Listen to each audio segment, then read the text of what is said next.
Alrighty, everyone, welcome back in this doubleheader affair between the men's basketball team and the women's basketball team of Kalamazoo College. Today we have the Hornets going up against the Earlham College, the Earlham College Quakers. Both teams coming off a loss, trying to get a win today. And I'm Quentin Powers, joined by Maya today. Maya, give me some insights for today. Well, we don't have a lot of time, actually, but give me your quick insight on today. Well, I'll tell you what. I'll let the PA announcer take it away from now, and I'll give you my 1-2 as soon as we're back with the national anthem and starting lineups. All right, that sounds good to me. We're going to let them take it away. Student-athletes' involvement in intercollegiate activities contributes to the development of their core values of fairness, integrity, honesty, and respect. These values are an integral part of a competitive yet positive game environment. Kalamazoo College, the MIAA, and the NCAA promote good sportsmanship by its student-athletes, coaches, and spectators. Profanity, racist, or sexist comments or other intimidating actions directed at student-athletes, coaches, officials, or other fans is not permitted and will not be tolerated during this afternoon's game. As always, we remind you to be loud, be proud, and be positive. Now let's meet the starting lineups. For Earlham, at guard number 2, Travis Makabu. For the Hornets, at guard 6-foot senior from Chelsea, number 2, Lucas Hannafin. For Earlham, guard number 4, Tommy Reddick. For the Hornets, at guard 6'2", senior from Howell, number 5, Carter Vandenberg.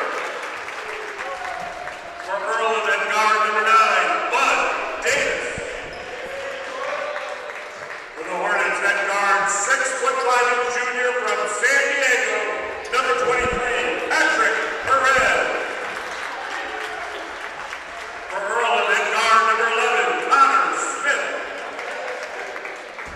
For the Hornets, at forward, 6'7" freshman from Imlay City, number 35, Sander Nash. For Earlham, at forward, number 23, Patrick Hardeman. And for the Hornets, at forward, 6'7" junior from Lacombe, number 33, Connor Toki. Earlham is coached by Isaiah Kabako, assisted by Jim Edling and Austin Abbott. The head coach for the Hornets is Nick Giar, assisted by Matt Cobalt, DJ Ferguson, and Jaleel Williams. Special thanks to our officials today, John Creek, Andrew Otten, and Ben Hall.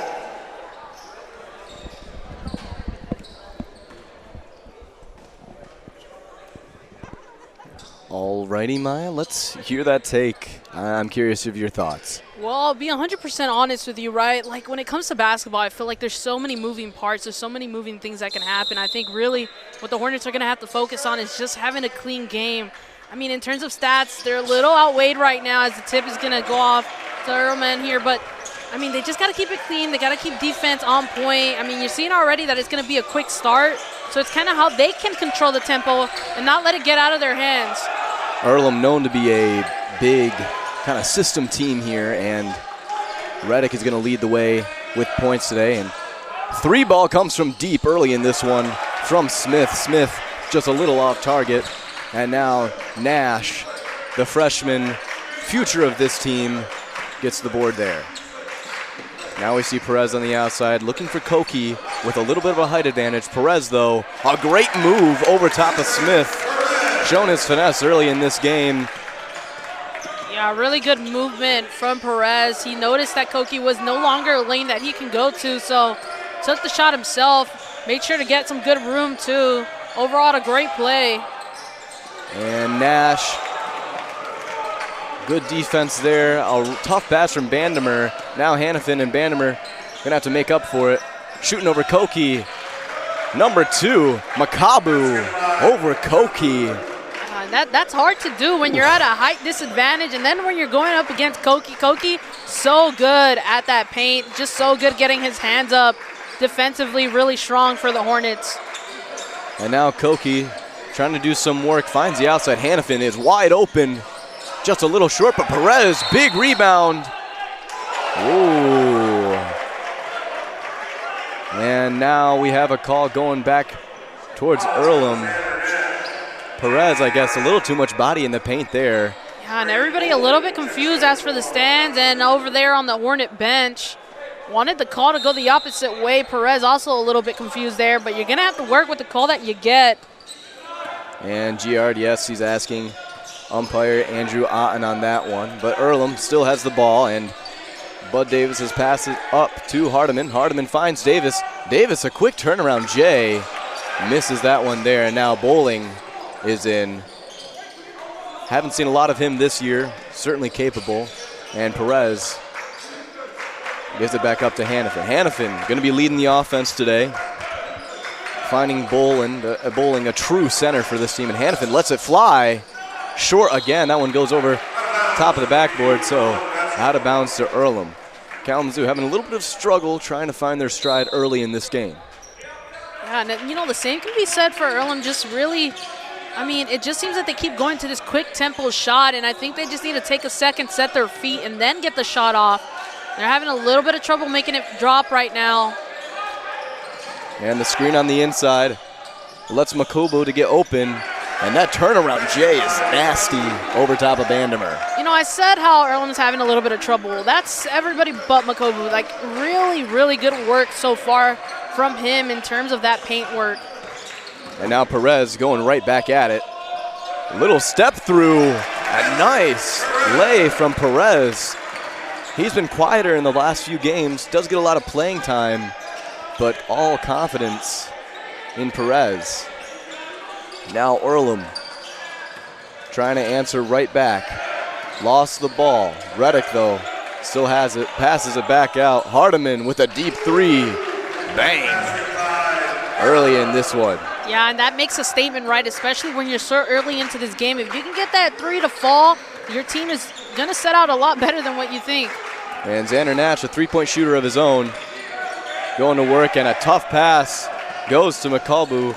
And Makobo tries to go for the layup over top of Perez. Size advantage might have got him there. And if you're Makobo, you want to have that fall every time. Such an open lane from him. And a nice pass inside. Bowling, though, got the foul called. He knows he should have made that one. He gets a little smirk afterwards. And he's going to go to the line for two. Yeah, so both sides missing some shots that need to go in, right? They need to fall for the team. There's just some things you just can't let go. So both teams needed to clean up in that sense. But still a pretty close game right now, 4-7 in the opening couple minutes of this game. And Bowling here taking his time to shoot this one. And he drops it. Free throws have been a bit of a struggle for this Kalamazoo team. They're at the bottom of the rankings in the MIAA for shooting percentage. And it would be great to see them drain a couple more today. Cut down the deficit that has happened in the past few days. Bowling does miss the second, but Van Sumeren able to get a little touch.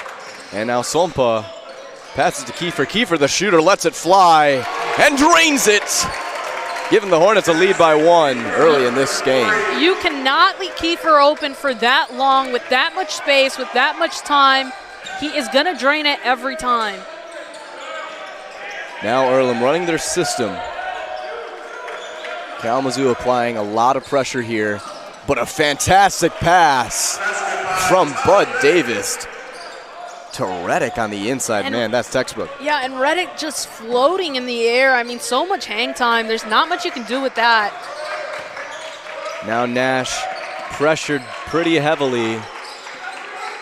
Had to give it up there. Now Sompa, ball handler for this team, going inside. And with all the confidence in the world, a beautiful one-hand layup. Really great to see him starting early. And now Earlham right back at it. Yeah, still more work to be done for this Earlham side. I mean, really, it's the ball movement and how they're working around the court. Hardiman, a nice pass to the corner. Reddick looked at it, keeps swinging the ball. Bud Davis drains it. And he looks at the Kalamazoo Hornets fans. And that one was just pretty. I mean, you took everybody on a trip as you passed the ball around the whole arch, and then you get it to the corner and you drain it. I mean, that was beautiful to look at. It was. And now Reddick fouls Nash. He knew he wasn't able to front Nash there, so kind of intentionally drew the foul on that one. And now the Hornets are going to get a little bit of a break. Same with Earlham after the great shot from the three-point line. Yeah, and, you know, again, a little bit more about this timeout, right? Gives time for both teams to kind of just talk about this first couple minutes. Sometimes, you know, when the first couple minutes, not a lot of stuff happens, but you're still able to pull apart a lot of things. I mean, just in overall, the Hornets are already starting to settle a little bit more and more, right? The movement, you've seen the ball movement for Earlham, just able to kind of take it all around the world and then able to drain the shot at the end. I mean, that's positive for them. For the Hornets, I mean, you got good movement. You had a nice three drained at the top of the key. I mean, you still have very good plays, but still both teams still trying to wake up completely. You can tell that some of the passes are just a little bit off. Even if they are being connected, there's still that small element missing. Right, and Kalamazoo, coming off a game yesterday, they still have a little bit of energy, and we can tell some confidence has slipped into this game. Sompa really taking it to the rim early was a good sign of that. I think the Hornets have struggled with being a little bit indecisive out on the court, and seeing Sompa make that decision is a great sign. Now Sompa with the inbound. Throws it up high to Van Sumeren, the freshman, and Kiefer gives it the pump fake. Blackwood now hasn't gotten a lot of action this season, coming off an injury. Now takes it to the top of the key. Still running this five-man out offense. Blackwood takes it inside. Double pump fakes. Some contact there. It's going to stay with the Hornets. Blackwood tried to go up strong, but better defense from Earlham there. Yeah, and you mentioned how Blackwood hasn't had a lot of playing time, but I'll tell you what, when he is on the court, that's what he brings. A lot of physicality and a lot of ball smarts, just really good knowing where to kind of come in, where to bring in that faster tempo and when to slow it down. And now Sompa here, top of the key, put a little finesse. Blackwood has the ball. Earlham's getting pumped up, but a great move. That basket's not going to count. A really great spin move, but foul is going to be on the floor here. Yeah, kind of just kills it just a little bit, because that would have probably set up Blackwood with a little bit of confidence, especially after a good spin move like that one. And looks like there was a little bit of conversation about having the bench for Kalamazoo sit down or something. Yeah, I think I heard it from the official, but it looks like he said new rule, no one can stand, like, I guess in terms of celebrating a point.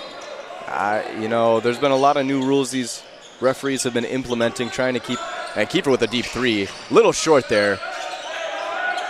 And Earlham stays strong, but a lot of new referees, old and new, implementing new rules to kind of bring down the intensity and competition in some way and try not to have emotions fly. So Earlham right now trying to get a bucket.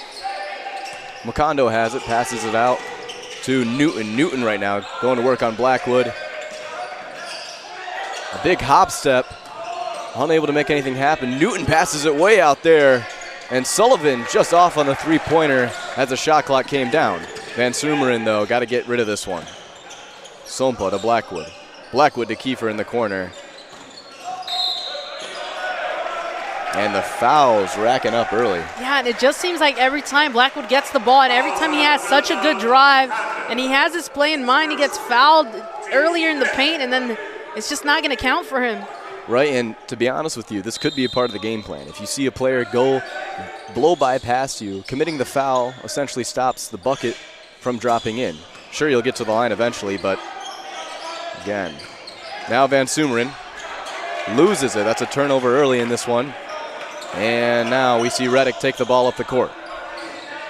Reddick on Sompo. Huge height advantage. Passes it back out. Sullivan out to the wing. Surprised Reddick didn't push all the way in there against Sompa. Now Newton almost lost his footing. Reddick deep three, fade away. That's an early bucket for Reddick. Yeah, there's deep range. There's not much you can do with that one. Blackwood trying to respond, and he will. Blackwood, a fantastic shot. And Earlham had an answer with a quick response. So Newton now on the wing. Passes around to Pruitt. Pruitt. Out to Macondo. Macondo calling a little bit of something. Trying to get Pruitt open. Pruitt loses it with 4 seconds on the shot clock. They got to be careful here. He just has to pull up, and that one's off. So Van Sumeren grabs the rebound. A good defensive possession. Blackwood.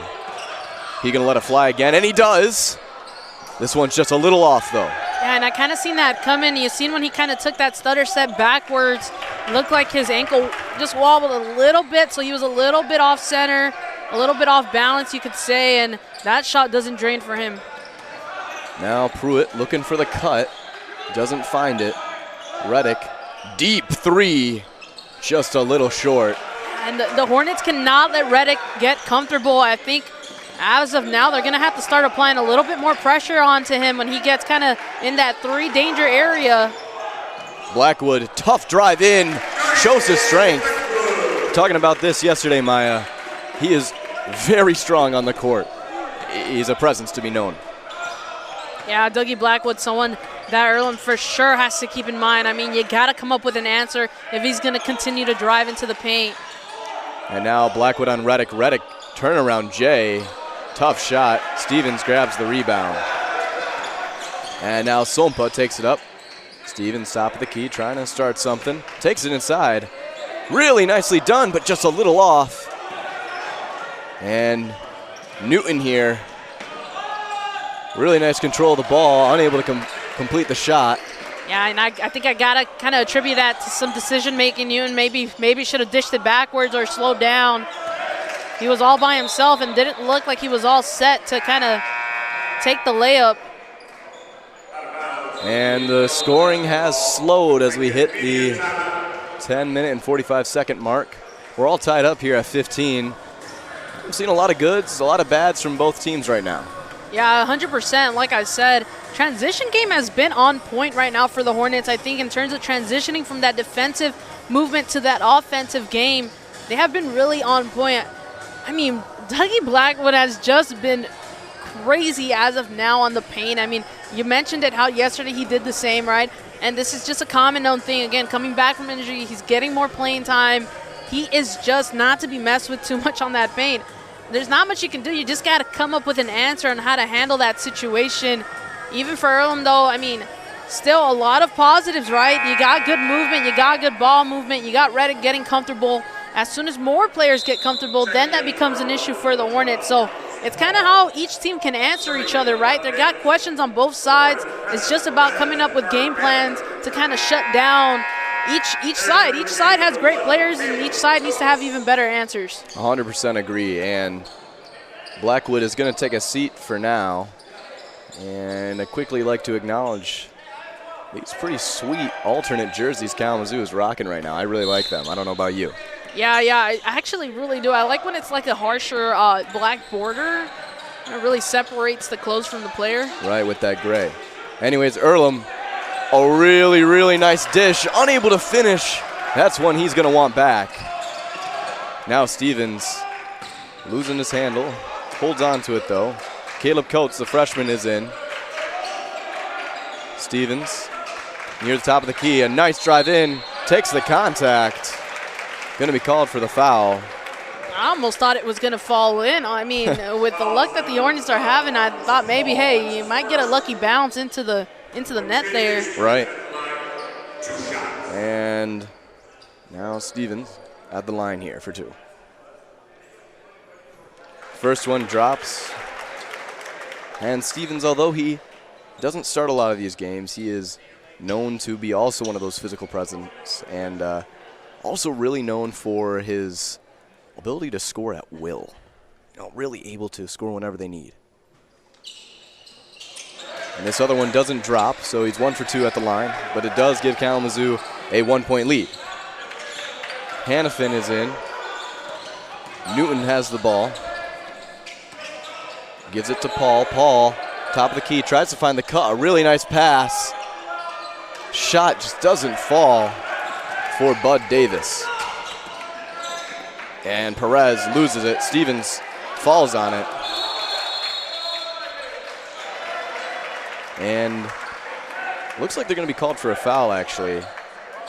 Yeah, Stevens doing a really good job to position his body over the ball, so it's hard really to get any type of hand on it without it being a foul. And this is where they go straight back to the line. It's so early in this game, but so many fouls, it's going to give them right back to the line. I will say Earlham doesn't seem too upset about this necessarily because of results like that. Ooh. Oh, that's one where I'd be pretty upset too. Marcos Paul lost the ball. Yeah, Paul showing a little bit of frustration. I mean, you can't let that slide, right, especially after the opportunity of a missed free throw. And now there looks to be a little bit of an interaction between Coach Isaiah Cavaco and referees right now. It's not usually you see the head coach stand all the way at the end of his sideline, but that is what's happening right now. Yeah, both benches have been pretty vocal, and I think officials have been trying to mediate that. 100%. Vandermeer going to throw this one in. He doesn't have a lot of time. He gets it off to Van Kampen. Yeah, Newton doing his job, jumping around. Hannafin finds Perez on the cut. Perez gets attacked, but a great block from behind. Noah Gathings got that one. And Davis passes it to Sullivan. Sullivan back to Davis. Earlham trying to get their offense rolling. Newton right now calling for a screen. Does the ISO. Looks outside. Needs to get a shot off with 5 seconds on the shot clock. Gathings just going to take it inside. Gets blocked from behind. A good block from Vandermeer. And they're going to call a shot clock violation. Might be a little bit of confusion, though, just because. Yeah, it looked like it almost bounced out, but then it didn't. And then who had possession? Multiple questions here.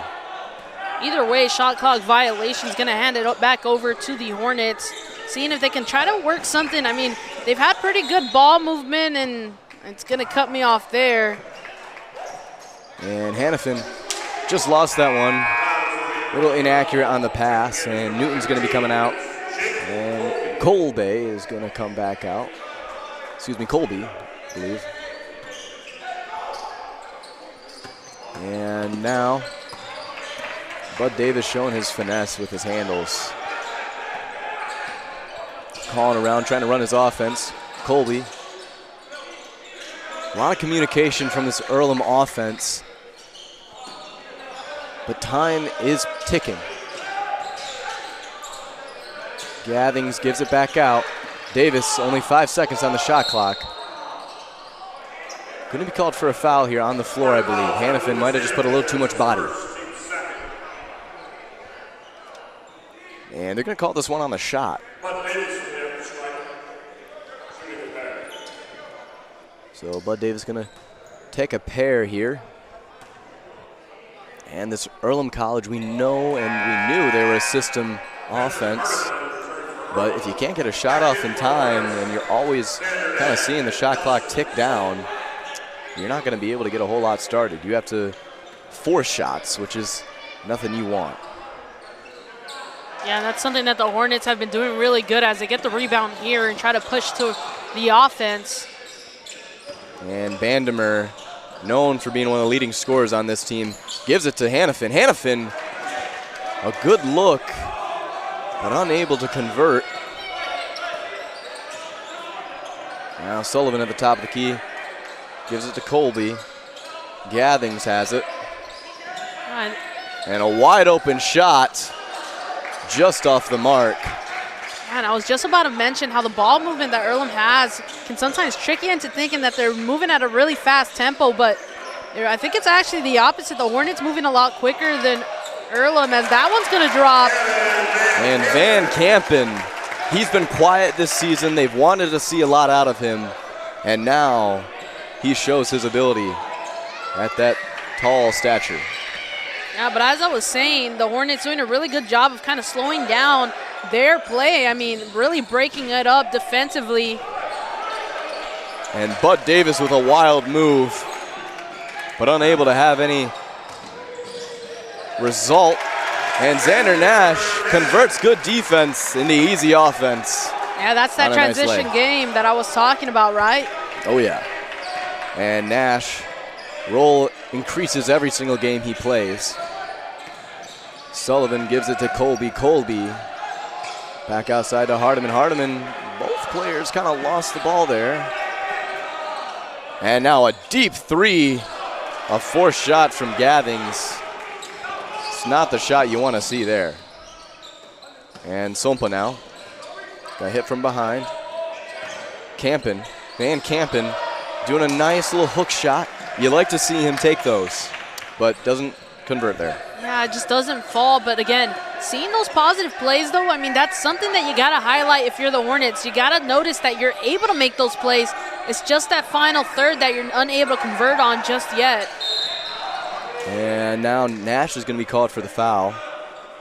As you were saying, Maya, early in the season, you're trying to find your strengths, your players that are going to be your strengths. And if Van Kampen starts to find his stride in the paint and starts to really perfect those types of shots, I mean, a lot of teams are in a lot of trouble just because of how tall he is. He's listed here at 6'9", and it sometimes feels like an understatement simply because of how tall he is. Yeah, well, we talked earlier, right? When I was talking about the women's team, I said, you know what? Yeah, it hasn't been the best of starts for them, but sometimes it just takes a little bit longer for teams to settle in and really settle into the team that they're in, right? It all comes down to team chemistry as well. So if it takes a little bit longer for them to kind of get connected and get working as a team, sometimes it takes a couple losses in the first couple of games. Now, is that the best turnout that you want to see as a coach? No, right? But if it needs to happen so that later on in the season you start to rise as a team, sometimes you got to take what you can get. I personally like to talk a lot about timing the peak of teams, right? There's times where the teams are just flowing and it's just going so well. And a lot of coaches, the question for them that to try to answer is, okay, how can I time so that peak happens around, that MIAA play later on in the season? How can we time it out so we're not kind of dying out towards that important time of the season? So maybe that's kind of what they're getting at here. I mean, a lot of teams tend to get really hot in the beginning of the season and then kind of burn out towards the end. So you can't decide everything based off how the beginning of the season goes unless it's been defying losses, right? Yes. Unless they've been so bad where it's what are the questions? How can they get better as a team? But that's not really what the Hornets are trying to answer. And now a deep three from Earlham. Completely interrupts our conversation. How rude. But a fantastic shot from Davis there. Now Sompa has the ball at the top of the key. Vandermeer, a deep three to respond. Gives it right back. Vandermeer, nonchalant, walks away like it was nothing. Yeah, and sometimes those responses have to be dealt like they're nothing, right? You kind of act like it wasn't that big of a deal, but he knows 100% that shot counts a lot more than most. Yeah, and you like to see Vandermeer get started early. And Kalamazoo, they do have their work cut out for them this year. The MIAA is as good as ever. Calvin College ranked top 15 in D3. Hope College ranked top 25. Two very tricky teams that they have to prepare for. And Earlham today is just a part of that process. Vandermeer with a deep three again. A little bit of a heat check. That one's off the mark. And now Earlham coming back at it. Reddick has the ball. Serving around, a nice pass down low to Davis. Another textbook play for Earlham. And Kiefer tries to come right back with a three. And bodies all over the place. Van Kampen comes out with the rebound. Sompa finds Kiefer again. Kiefer lets it fly and drains it like it's nothing. These guys are automatic right now. Yeah, the Hornets have been able to answer every call that Earlham has put down. They just got to continue the run. This back and forth game is not going to play out towards the end of these quarters, so they got to figure out a way to just stop the back and forth and continue a scoring run as that one falls. And Hardiman, a great spin move to give him the bucket. Vandermeer lost it. And now Sompa looking for Van Kampen on the inside. They know the height advantage is there. Nash also with a little bit of a height advantage, taking the contact. Now Kiefer, known shooter, they're pressuring him. Kiefer shows his strength, unable to finish though. Tried to find the height advantage, the physical advantage, and was unable to make that shot. Yeah, almost ended well for him there, but again, it's that finishing third that the Hornets are struggling with just a tad. And now we see Hardiman go right back at it. He does draw the foul. Van Kampen is going to be called. Yeah, a little bit of contact on Hardiman's hand there. That's going to cause that foul call. And now one of our media timeouts. Yesterday I was talking to Jacob about what type of sponsorship should we get during these media timeouts. I told him, if we stay local, you know, Two Fellas could be a good idea. I'm curious, Maya, what do you think? Yeah, I gotta agree. Two Fellas is a nice one. I mean, there's a lot of different like restaurants out here that I think have saved me. I'm from Los Angeles, so it's a little hard for me to kind of agree with Michiganders that the food out here is that amazing. But there's Hillside Indian cuisine that I really enjoy, actually. It's been the closest that I can get to some good spots down in LA, but I mean, hey, you get what you can get out here. Yeah. And so anything over the cafeteria is fine for me. Not to hate on our own school, but I think overall, Hillside Indian Cuisine, if you haven't heard down, that's a nice shout out. But right now what I got to shout out is all the students right now taking finals. Oh, yeah. Everybody, if you're tuning in and you got a student going to Kalamazoo College, and whether athlete or not, I mean, hold on to the extra side. It's been a crazy couple of final days here in the first term of this 3-term school year. So right, shoot them a text, tell them good luck, check in, because boy, it's been rough, pretty busy here, and with the crazy weather as well. But anyways, we're indoors, we're doing fine in here, and Earlham is going to go to the line. Hardiman, he's got 2 here. Hardiman does drop the first. That's going to cut this one to a 3-point game.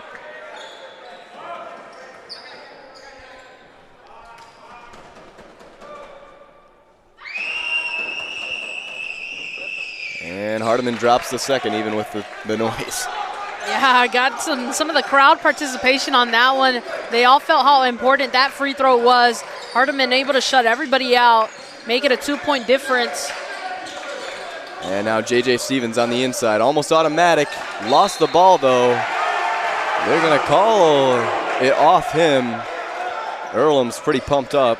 Yeah, a good defensive possession. Yeah, and Stevens really confused, really thought it wasn't off of him there. Well, it's just going to come down to good defense. And now a tough shot from Bud Davis. It's good. My goodness, Bud Davis is on display. Incredible job. And now Earlham's momentum is really showing. Yeah, really fired up. I mean, the Hornets are going to have to respond. I mean, they don't even have to respond to any particular shot that Earlham has gotten off or anything like that. It's just pure momentum that they're running on right now that you can feel. It makes it feel like there's more players than there should be on the court. And Vandermeer really needed that one, as we were saying, to cut that momentum back the Hornets' way. So now the Quakers here. Bud Davis had an opening, doesn't take it. We see Newton going right back inside to Hardiman, and Hardiman, a big man's move. And Kalamazoo now down by 2. I'd almost like to see them respond with the 3, but I'd expect the in-the-paint movement. Yeah, and another one of these fouls, kind of stopping the motion, a blocking foul from Earlham there. And so, because of the foul trouble, Caleb Call is going to go to the line here. Excuse me.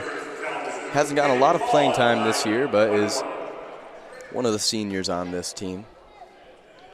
Call's first time on the line. And he misses that one. So the 1-and-1 opportunity is missed, and Earlham now taking advantage of their skills, and a fantastic pass from Bud Davis and fake from Newton. Maya, you got to put that, you got to record that and show it to every single person who loves basketball, because that's just textbook. That's a perfect play from Earlham. Yeah, that was just nice to watch and beautifully executed, right? Especially to the small hesitation. Hornets try to respond, and it comes right back out. And Call there going for the rebound, trying to get some hustle points there. But, you know, anytime you're jumping like that over a couple players, you're usually going to get called for it. So, Koki is coming in for bowling. Yeah, I'd like to see Blackwood back on the floor, too. Kind of bring in some score playing. And Koki's going to be manning the middle on defense. Bud Davis does find Hardiman. Hardiman has been on fire this game. Reddick back out. Seems like he had an open lane, decides to dish it out. Bud Davis with a deep three. If that one fell for Davis, and I fear the Hornets would have had to call some type of timeout, even though there's under 2 minutes left. I mean, I feel like you got to take a second. And Perez with a tough take, a good move, but the foul was called. Yeah, Perez really working in the paint today and just not getting things to fall the way he wanted to, right? Just unlucky right now. And Perez, we see him be pretty pivotal on defense, pretty pivotal on just calling these plays on offense as the big man. But today he's trying to be a little bit more loud with scoring, kind of change the noise and change the trend. He misses the first, so really going to need this second one to drop. And it does. This is a three-point game with 1:35 left on the clock in this half. Earlham now with Bud Davis. You got everybody that you need on the court to try to get this game to tie. It's just about finding hands to the ball right now. And Bud Davis with the finesse. My goodness, Maya. He's unstoppable right now. Bud Davis is having quite the night and quite the first half. Yeah, Davis really settled into this game. If you're the Hornets, you wanna hopefully have this halftime kind of maybe settle him down. And a lot of contact on the inside. Call and Davis were going at it. It's been a very physical game. So Call going back to the line on this 1-and-1. I believe, though, with 10 fouls, he is going to be taking 2. Yeah, so 2 shots right now.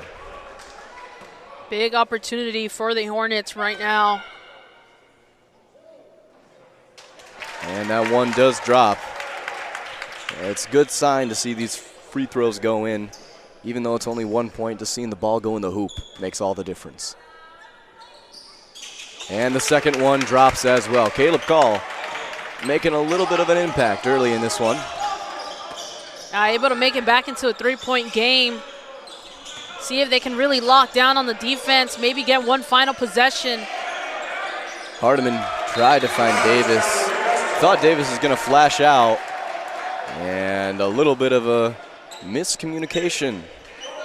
So the Hornets really going to want to emphasize and make something happen here after the turnover. Yeah, and with the pressure that is being applied, I almost don't know if they can slow it down enough to cut it down to one possession. Now they're feeding Call on the inside. Call finds Koki, a known shooter. He shoots it, just a little off.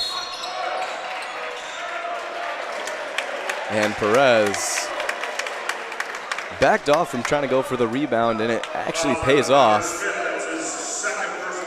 It looks like Connor Smith just put a little too much bump on Perez underneath the basket. Yeah, has a chance to make things interesting here in the first half. And the struggles continue at the line for Perez.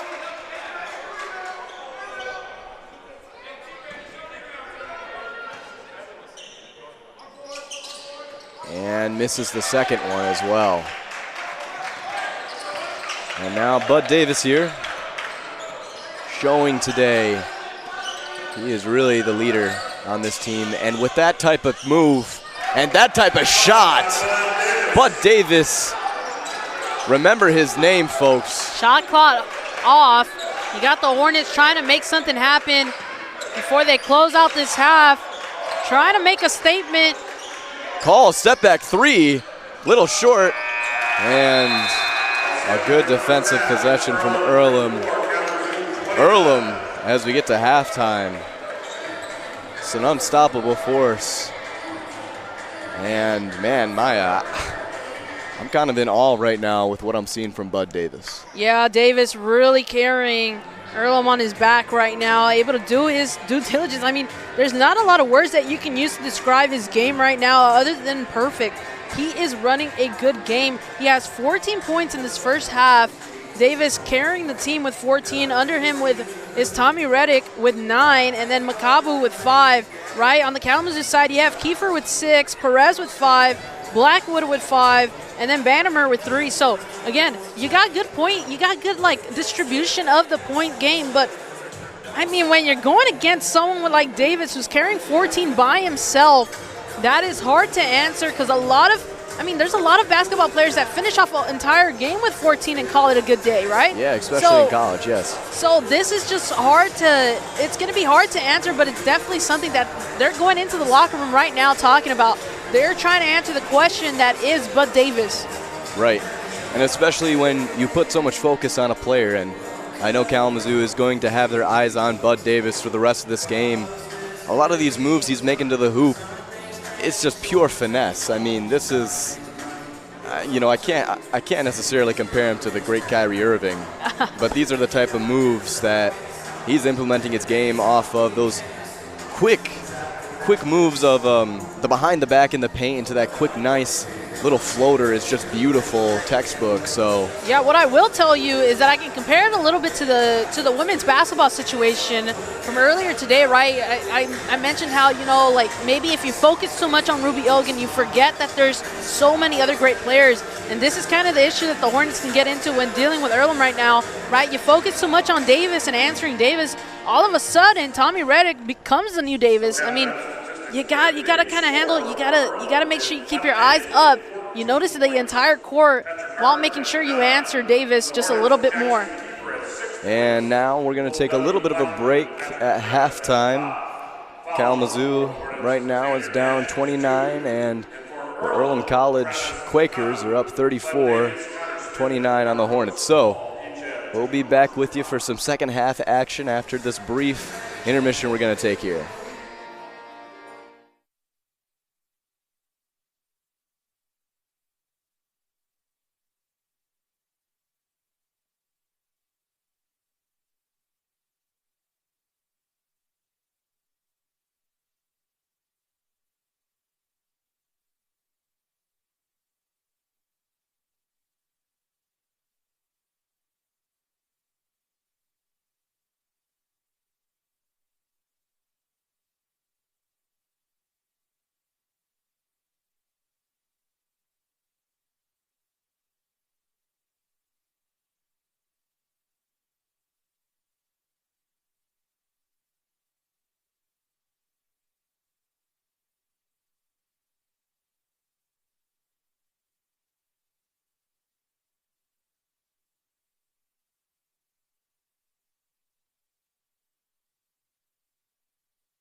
All right, everyone, and welcome back. We've got around 1:40 left on this shot clock before we get back into the game here. Took a little break, rehydrated, got some, well, at least I had some chips. I don't know about you, but. Oh, I'm all set. I feel like this game is just going to get crazy and crazier. I can't eat too much. I feel like I might get a little upset, you know? Right. I hear you. And we were talking about how great a performance Bud Davis is having for Earlham College right now. And while we're talking about how great Bud Davis has been, I'm curious who you're looking for on the Hornets and who you expect to show up in the second half today. Yeah, definitely. If you're just joining us, well, let me tell you, there's been a performance for quite a couple of these Hornet players. I mean, particularly for me, I mentioned it earlier, I really want to see Blackwood on the paint a little bit more. I want to see them utilize him a little bit more. I feel like he brings that physicality. He brings that score-making ability. I feel like he's exactly what they need right now to start producing some points, right? I mean, in general, the players have been playing very well for the Hornets. It's just that something, I don't know what bit Davis, that he is just playing phenomenally well, but it's just about answering each other. And the Hornets, I mean, they've been doing a pretty good job answering. They've been coming up with some pretty crazy plays. I mean, we've seen a couple good passes here and there. It's just about how they can string those together a little bit longer for a longer majority of this game. Again, I'm a little sad that I can only stay for about 20 more minutes. But, hey, you guys are all in good hands here. Quentin will take care of you guys for the rest of the third and the fourth quarter. But I'm excited to see how at least the rest of this game for me goes and kind of what we get to see on the court. Again, I mentioned Blackwood as he's taking a seat on the bench, so we won't be seeing him maybe soon if they put him onto the court. But I know I really liked Stevens in particular for the Hornets, and probably Koki too, maybe a little bit more on the court for the Hornets to produce a couple more points. I 100% agree, and Maya, I will certainly miss you. But right now, let's take in what we've got. And right now, what we've got is Hannafin going up for a layup. Unable to get it, though. And now, here's Davis with the ball. Davis taking his time, trying to start this offense for Earlham. Hardiman, open at the top of the key, thinks about it. Goes in on Van Kampen. Van Kampen gets hit pretty hard. But a great rebound from Hardiman. Right back at him for the second chance point. Yeah, and the whole bench giving him props for that one. And I got to give props too, right? Kind of that rebound came out of nowhere, and he was still able to scoop up his own rebound and get the two. I mean, you got to tip your hat off to that. And now Hannafin takes it inside. He was really wanting the foul, and he does get it called. And now Hannafin's going to be at the strike here. Known for his football performance, he is also pretty good on the basketball court. He's had a solid season so far, and we're probably going to see him used even more as the football season comes to a close. Yeah, and known for his football performance is almost a little bit of an understatement. Now, Earlham. Now Bud Davis has the ball.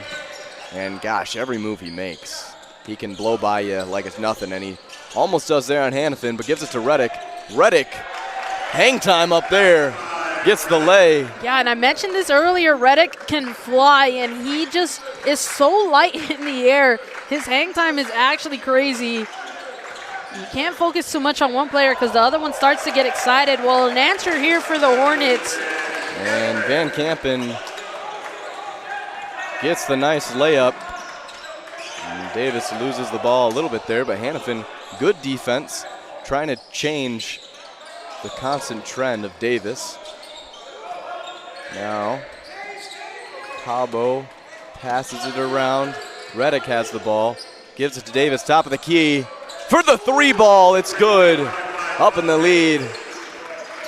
Davis really, really feeling himself tonight, just really settled into his game. Hornets looking to respond now at the top of the key. He's trying to dish it out to the side. Responding with a three, that's not going to fall. Perez really trying to get the response for the Hornets. And now Nash and Van Kampen look like twins out there. Both of them going for the ball.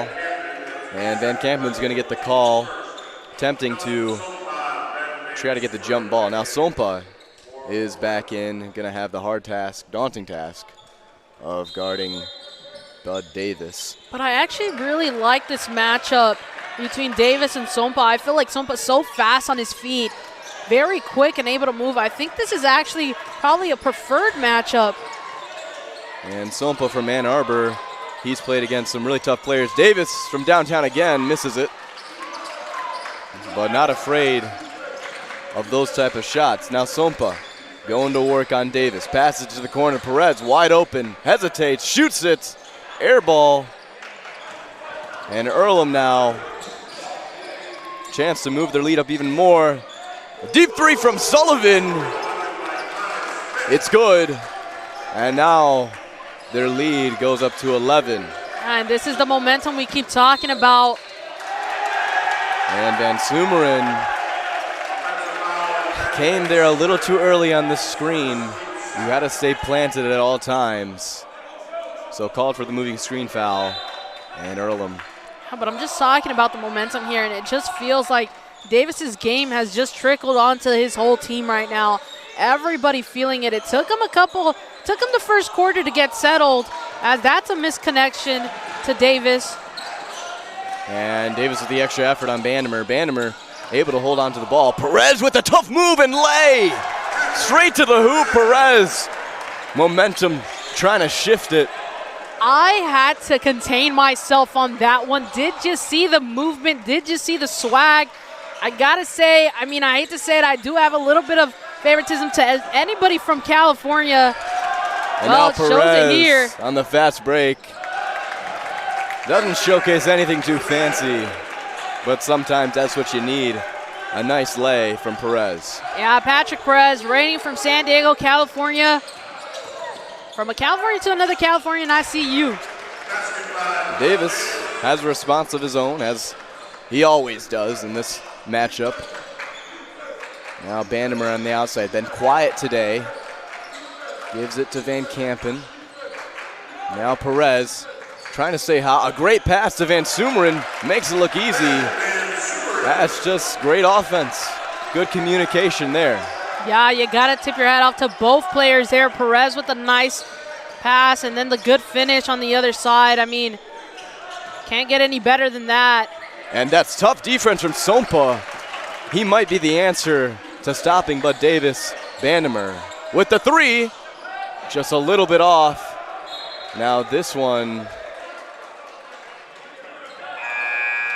That was a hard fall for Perez. He stands up nice, so that's good to see. But, I heard the fall from here. Did you hear it? I did as well, Maya. And I believe we're going to get one of these media timeouts with 15 minutes and about 30 seconds to go in this half. Well, I keep saying, maybe Sompa's the answer to Davis, and you see it a little bit there, but I just think this is exactly what I was waiting for. I feel like Sompa can really match Davis's energy in terms of how quick they both are. I seen it kind of a little bit in the first quarter, but I didn't want to kind of say it too early and be like, maybe they utilize Sompa a little bit more, but you kind of seen there what I was kind of alluding to, and Sompa, again, just really nimble, really fast. I feel like if you want anybody to kind of keep track of Davis, you want it to be Sompa. And Sompa, yes, he did show his ability there. Also, kudos to him. Not only is he one of the better point guards on this team, leading this team in assists, but also just the way it's vertical, Maya. Like, my goodness. He can get up there at even 5'10", 5'11", able to jam it down like all these other players are, and a really great showing from Sompa on that defensive possession. Not Ray Davis, that's a football player. Bud Davis still showing his abilities, and Kalamazoo still trying to heat up. We saw Perez show his ability on that move. Yeah, and I feel like in terms of heating up, Perez is doing his job, right? Right now, I kind of almost feel bad that this media timeout got called because Perez is really heating up, and I feel like he could have continued down that momentum and used it to kind of get some more points in this game. Perez now carrying Kalamazoo with 9 points. Kiefer just under him with 6. we knew Earlham was being carried by Davis right now. Davis bumping up from 14 in that first half now to 19 in this third quarter, Right under him, Tommy Reddick, again, another great player. So I feel like the answers are there now. You got someone that can maybe go step and step. Not even maybe, I know can go step and step with Davis. And maybe now you just got to dish it out to a couple more different players, kind of string together a couple more passes and make it a little bit more consistent, right? You can make a shot there. You can get a three here, there. You can respond back and forth. But this game cannot go on like it's like in volleyball, right? If the run just continues back and forth, well, you can't win until someone gets that 2-point, 3-point difference. And that's exactly what I'm looking at right now. I need the Hornets to string together a couple more passes and actually go on a scoring run so that maybe you can see that comeback start to spark. And the Hornets coming back out after this media timeout, running an interesting lineup, one we haven't seen this season before. Van Kampen, Blackwood, Van Sumeren, Bandemer, and Sompa are out there. And as we said, it's a preseason matchup, not preseason, pre-conference matchup, and they're going to be trying out all different types of lineups. Yeah, and it might be funky enough that it works, right? All these players have been utilized in different starting fives. Well, not starting fives, but different fives on the court, right? And this could be the key. You never know. I mean, the Hornets continuing to ask the right questions and try to see if they can get the correct answer. And now after that, we're right back in it. Bud Davis leading the way here. Finds a gap, but good defense from Sompa to get the steal. As you said before, Maya, he might be the answer. And a nice layup from Sompa. There you go. My goodness. I had no words there. Just full court action from Sompa. Well, there you go, from one end of the court to the other. You mentioned it yourself, full court range from Sompa. I said he can go step and step. He's showing it there. If anyone's going to give the effort, it's going to be Sompa. And now Earlham, not necessarily entirely deflated, but the defense from the Hornets is on display. It's only a 5-point game. Yeah, Sompa also getting a little pat on the back from Van Kampen. I mean, they're just noticing the presence that Sompa is bringing onto the court for the Hornets right now. And Davis there. The gap was found, and he took it. Yeah, found the angle over Sompa on that part. And Blackwood gets it through, flies in the lane, and gets a nice layup. Yeah, Dougie Blackwood, a great personality off and on the court. Great to see him warming up once again. Now we see Hardiman try to get himself a bucket here. Multiple players on top of him. Ball's all over the place. Earlham recovers. Now Davis with a deep three and doesn't drop. So Kalamazoo, a chance to cut it down here. Bandemer from downtown drops it to cut this one to a 2-point game. And there you go. I said it could get dangerous if you find the right cards to play.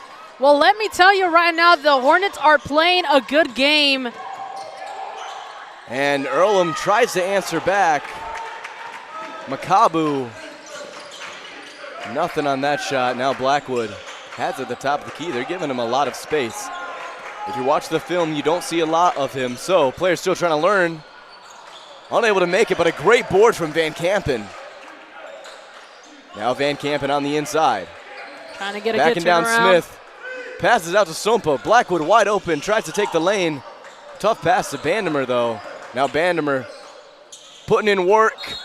Just unable to get the shot. And Smith called for another foul. I think this might be either his third or fourth. Yeah, and you can see he's a little upset by the call there. Doesn't really find why the foul call was called, but either way, it helps out the Hornets just a tad as the game continues to inch closer and closer. I mean, it just feels like I kept saying how they needed to answer certain parts of Earlham's game, right? And now it's being answered. And now you just got to keep these runs going. You got to keep the momentum going.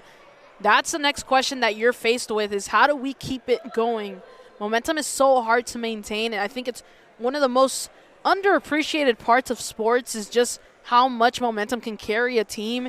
And I think right now it's just answering how can they keep it going, how can they keep the scoring going, how can they keep Sompa confident, and how can they keep Blackwood in the paint? Because I think those are the keys, and those are the answer to taking down this Earlham team.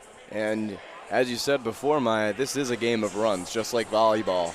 And whoever has that final run in close games like these usually come out on top. And so, Kalamazoo talking it over with their team. Earlham especially talking it over. Had a lot of flaws in the defense there. Too many openings, too much space between defenders and the shooters. So, as these timeouts come to an end, both teams looking for a big spark.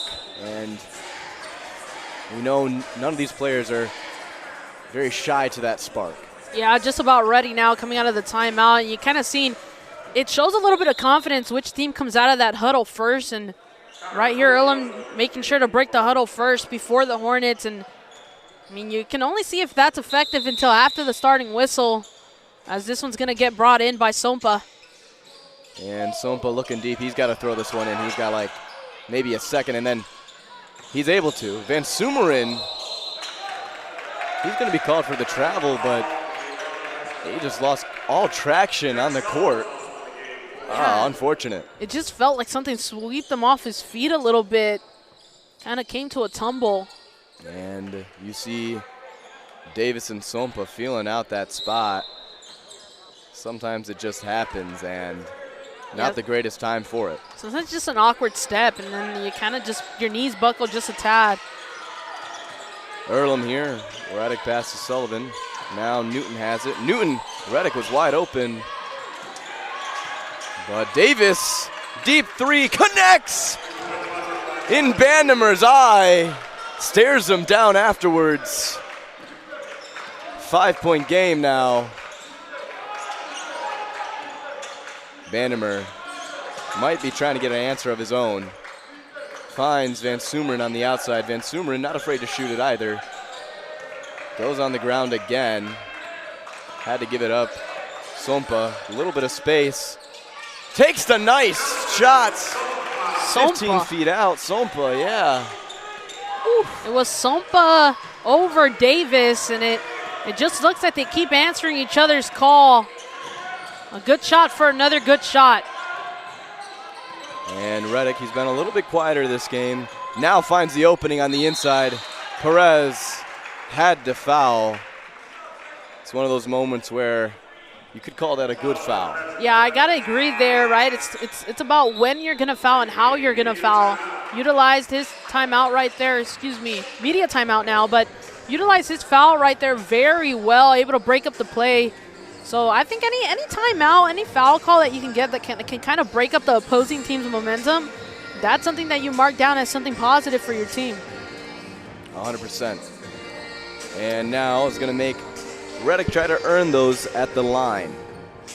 And now, if you'd like, I could take you through a couple stats. Yeah, that would be actually. We got a little bit of time with this media timeout here, and so I'll just take you some of what you already may know and something that maybe you may not. So again, leading in points, you got Bud Davis for Earlham, right? You got 24 for him. You got 9 for Perez on the Kalamazoo side, 7 for Blackwood on the Kalamazoo side, and then Bandemer and Sompa tied at 6 apiece. You got a couple leaders in assists here. Davis sitting at 5 for Earlham, and Sompa sitting at 5 as well for Kalamazoo. So I said, a lot of these stats, you can actually match up Davis to Sompa, and you can notice that, hey, this was the matchup that you probably wanted since the initial start of the game, and sometimes you find that key a little late into the game, but hey, at least it's now found. At least you can kind of utilize that a little bit more. Something to keep in mind, though, is Connor Smith, number 11 on Earlham's side, has sitting at 3 personal fouls. So again, you don't want to foul out too soon. You're still sitting in the third quarter. You still got a lot of time left in this game, so keep an eye on that as well. And I'd also like to note, Maya, only 7 turnovers for both teams tonight, which is a number Kalamazoo has got to be happy to see. Yeah, very interesting also that you talk about that, as I was just about to tap into steals a little bit. Tommy Reddick sitting at 2, right? Makabu at 1, Davis at 1. But then when you look on the Hornets side, you got 5 players with 1 steal each, right? Amounting to 5 steals in total. So that's all positive here as Sompa tries to take it in the opposite direction. And Sompa finds Koki. Vandermeer does lose the ball. He's able to recover, though. And Sompa now with this matchup on Davis. Koki signaled a screen, didn't take it though. Perez backing down Reddick. Koki wide open from the three-point line, knocks it through. You cannot leave any player on this Hornet side that open for that long. Koki had time to, if he wanted to, set up a little daydream of him being in day practice right now. Maybe some shooting rounds. I mean, really, he had time to set the scene for himself. And now Reddick trying to answer on his own, unable to. Ball's all over the place. This is going to be a jump ball. Good effort from Marcus Paul, trying to catch hold of this ball. And Paul, one of the only few seniors on this Earlham team, still very young, trying to find their leadership on this roster. In fact, only 2 seniors, Maya. It's pretty incredible. Yeah, and it's even more incredible when you think about how well they're playing with just 2 seniors. Again, seniority and just having that ball knowledge takes such a toll on a team. And Bud Davis is only a freshman, so lots of time here. And he shoots the 3. Gonna get called for the foul. Sompa thought he got the nice contest, but on those 3-point shots, it's easy to play him off, but not only is it easy to play him off, it's easy to get those called as well. So, Davis going to the line, trying to up the amount of points he has here. That's going to bring him, I believe, to 25 tonight.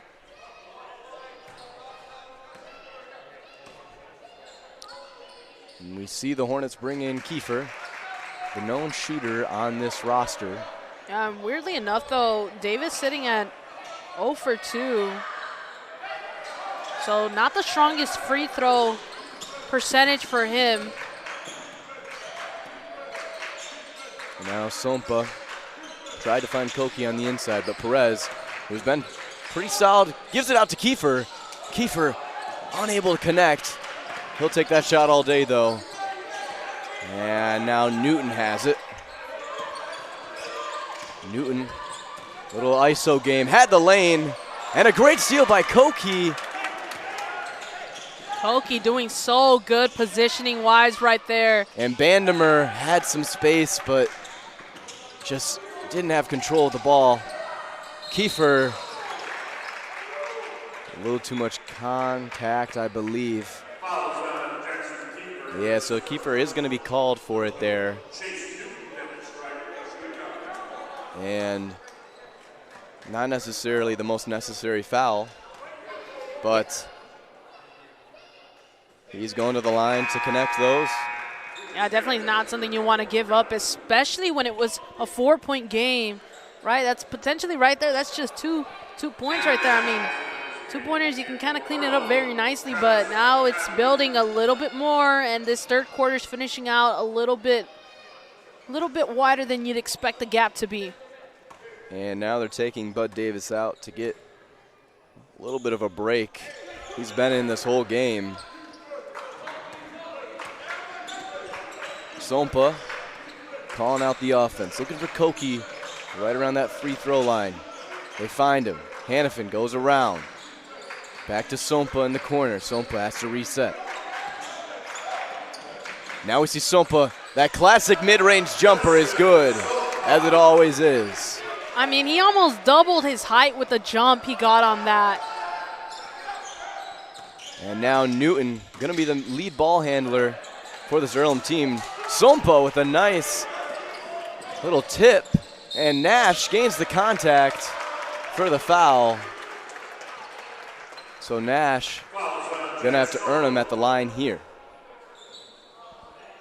And Xander Nash, I mean, as a freshman on this team, he is already kind of coming into a pretty pivotal role as a kind of like a flex position as a big man. And he drops the first because he's able to score on the three-point line. He's able to take it into the hoop, but also he's able to make the impact defensively at his size as well. Yeah, a really good player to just see how he develops throughout his time here and like how his game just grows from here. And with those two dropping, it's now a 2-point game. Kalamazoo following Earlham. And Earlham's chaotic offense trying to find all these cuts. See them go around to Newton in the corner. Newton heavily pressured by Hannafin. Finds a little bit of space. And that three-point shot is off from Makabu. And Sompa now has a chance to tie. Say they keep it simple. And Nash with the three. We know he can shoot. Unable to connect there. I kind of wish they would have drove into the paint there and just tied up the game. Again, I feel like sometimes, especially when you've tried so hard to kind of claw your way back and close the difference, got to keep it simple and you got to maintain consistency. And now we see Kiefer pressuring Sullivan. Newton with a tough drive to the hoop, loses it, and Reddick got it, but wasn't able to connect. Good defense from the Hornets. Hannafin now finds Kiefer on the outside. Kiefer almost drains it. Able to get it back. Hornets retain possession. Sompa goes inside. Tough layup. I don't know if that was the shot right there. Sompa knows it too. Yeah, getting a little bit antsy, trying to get these two in and not playing out as Earlham's going to take a timeout, and I actually think that was well timed. I mean, both teams getting really antsy, one trying to maintain the lead, the other trying to close the gap. So sometimes you just need to stop the game, take a second. You're going to have to regroup right now. Earlham probably talking about, hey, we got to stop them from tying. We got to stop the ball from getting to Sompa. Sompa getting really antsy to get those points in. And on the opposing side, right, you got the Hornets probably talking about, hey, let's take a chill pill. Like, relax, kind of breathe through. You close the gap this close. Keep it very simple. Get the two, maybe tie it up. You still got a lot of time left in this game. This is not, the last 30 seconds in the fourth quarter. You're still sitting in the third quarter. You still got under 8 minutes. So you're sitting pretty positive, especially considering the point difference. It's just about keeping it calm, keeping it cool, and closing up the gap just a little bit more. Yeah, 100%, excuse me. And I think it's a good sign, though, to see Sompa be so confident in his role. We've seen him hesitate here and there, and now watching him take the lead is encouraging. Yeah, 100%. And I was just very happy that matchup really closed up the game for everyone. Especially looking at just Sompa matching up foot and foot with Davis. I mean, really positive to see them kind of find that answer in that third quarter and then turn around the game so quickly because of that. And now Davis is still going to be sitting on the bench. Probably going to be saving him if this game gets a little too close. And it looks like they decided to take Sompa off as well, giving him a quick little break and then maybe bring him back on when Davis steps on as well. Yeah, one of those matchups that has to kind of coexist with the sub-ins. And Earlham now running a different lineup we haven't seen this game. Smith has it, passes it out to Makabu. Makabu gives it right back. Smith with a deep three in his eye. Perez. And Smith with an incredible shot. Perez going to want to try to find an answer. Looks like he is going to attempt to. And might have forced a shot there. So Earlham now a little bit more comfortable, leading by 5. Trying to find Smith again. And Makabu gives it out to Sullivan. Hardman with a little bit of a tough screen from Hardman there. If you're still moving your hips, you're going to be called for it. Yeah, a little bit too much on it, and it's going to cause a turnover here to the Hornets. I mean, positive for the Hornets, a little negative for Earlham because they had a little bit of a run going, and if you can kind of keep that momentum going, now it's up to the Hornets to break that up. And we see Bud Davis is coming back in. Hannafin guarded closely. Hannafin had a lane, goes out to Perez. Perez with a three-point shot, just a little off. Nash able to get it though, and a nice shot by Nash in the paint. And now Davis going to go to work here. A nice pass from Davis to Smith. Smith being chased by Perez. And not a lot on that foul, but it was a foul nonetheless. So just unfortunate, especially because I thought defensively that was set up really nicely to protect from that play. You got a chance at the line.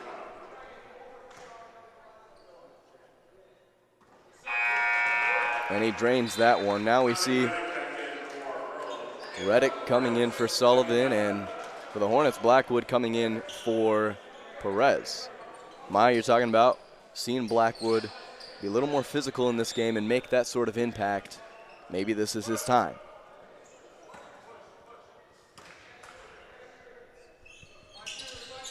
Smith misses the second.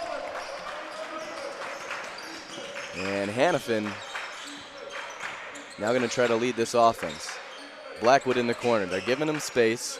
Hannafin also had some space. Takes advantage of it, shoots it, but just a little too short. And Earlham, a chance to further their lead. Hardiman, spin move inside, finesse, but unable to hold it, and now a big foul. Bud Davis, I believe, got hit in the face. Both going for that rebound there. Yeah, that was a 50-50 ball. You can't, no blame can really be shifted on either side, but I mean, in this point, I mean, defensively, offensively, however you carry it, Blackwood was the one charging into the ball, so makes sense, and it looks like we are going to get the trainer to kind of just look at Davis here again. Any hit to the head, anything basically above the shoulders gets taken a little bit more seriously, right? You want to make sure everyone's all right, and that's going to give everybody a timeout. If anything, this medical stoppage gives both teams a time to kind of drop whatever they need to, take a breath, drink some water if needed, like an impromptu timeout. An unfortunate one here for Davis as he's still on the floor. And as Davis is about to get back up, it's the worst feeling in the world, getting hit in the face in any sort of sport. It's so strange because sometimes it doesn't necessarily hurt too bad, but anywhere hitting on the face, you're going to start tearing up, you know, get a little red and swell, and it's not the greatest feeling. It's not fun at all. It's someone, you know, maybe I've gotten it in the face with a softball before as a softball player myself. That's tough. And I got to say, with being a part of a game, especially like basketball, where depth perception is so serious, where kind of just having your eyes and just having vision on the court is so important. I mean, that's got to hurt a little bit, and it's actually going to take Davis off the court. Yeah, they're going to check in on him on the sidelines over there. It looks like they're going to put Sompa back in and sub in Pruitt for Davis. Haven't seen a lot of Pruitt, but he's definitely someone to keep in mind. Pruitt is going to take the free throws. And Sompa is going to be subbed in for Hannafin. And Sompa now, no Bud Davis in. He might have a little bit more breathing room on offense. Now Pruitt drains that one.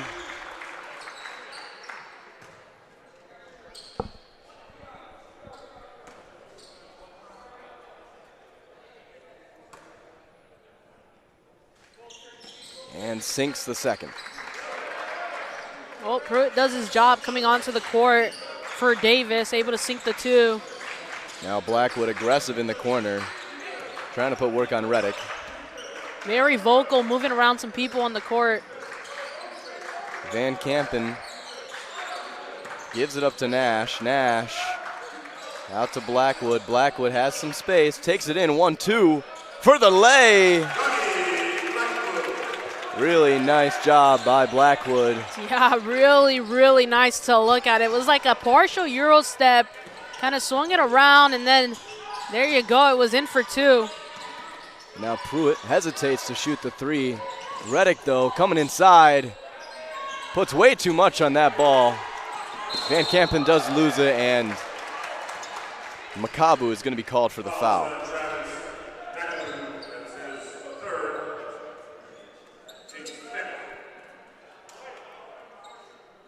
Well, fortunate for the Hornets as they get to regain possession, maybe even slow down play and cook up something nice here. It's a 4-point difference. And any sort of bucket here is necessary, no matter 3-point or 2-point. Sompa pressured too much.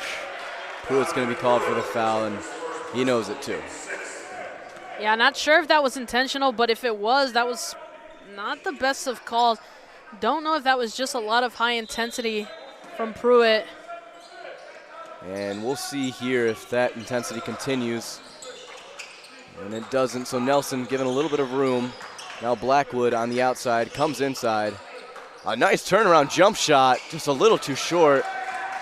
I don't know if that's his shot there, but again, going for what he believes he can do. I don't know if that's the shot, but I also seen a little bit of contact on him, so surprised no call. And Pruitt, looks like Coach Isaiah Cavaco signaling to Pruitt, hey, just get the ball moving, we're up. We don't need any sort of hero shots right now.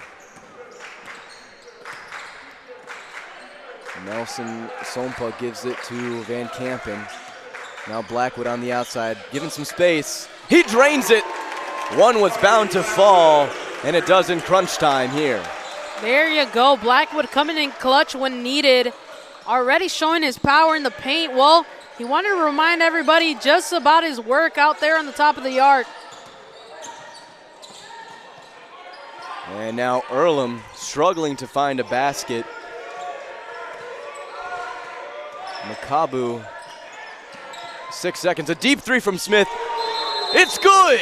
Smith from NBA range and then some drains that one. Yeah, I mean, there's no words for that, right? Sometimes the shot is just so good, you can't defend it. And that one, I mean, how much pressure should you keep applying past the 3-point line, where it just becomes kind of comical? And right there, I mean, so practically in the midcourt range, and still able to drain it from there while falling away from the rim. That is something in itself. So, I mean, I don't know. I don't know if you equate it to luck, talent, or whatever you want to.